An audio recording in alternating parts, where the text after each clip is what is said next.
ప్రభునందు ప్రేమైన దేవుని బిడ్డలందరికీ శుభాభివందనాలు తెలియజేస్తున్నాను. ఆయుష ఆరోగ్యాన్ని ఇచ్చి ఉదయకాలంలో ప్రభును స్తుతించు భాగ్యాన్ని దయచేసిన దేవునికి స్తోత్రం కలుగును గాక. ప్రభు యొక్క మహాశక్తిని బట్టి ఆయన యందు బలవంతులై ఉండుడి. ఎఫెసీయులకు రాసిన పత్రిక 6వ అధ్యాయం 10వ వచనం. ప్రార్థన. కృపగలిగిన మా తండ్రి, దయగలిగిన ప్రభా, నీకు వందనాలు, స్తుతులు, స్తోత్రాలు చెల్లిస్తున్నాం. నీ మహాశక్తిని బట్టి నీ బిడ్డల బలవంతులై ఉన్నట్లుగా ఆత్మశక్తితో నింపండి.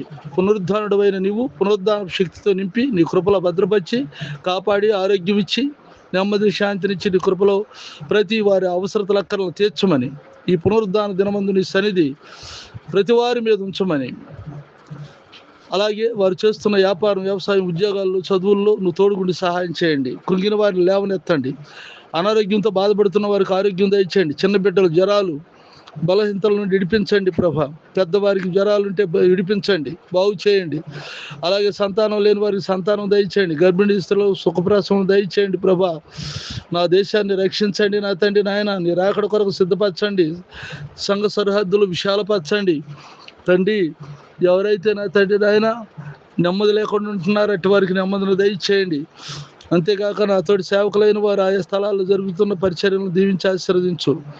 నిత్యం కాపాడమని యేసు నామములో ప్రార్థిస్తున్నాను తండ్రి. ఆమెన్. తండ్రి దేవుని దయ, ప్రభువైన యేసుక్రీస్తు వారి కృప, పరిశుద్ధాత్మ యొక్క సన్నిధి నిత్యం తోడై ఉండుగాక. Amen, amen, amen.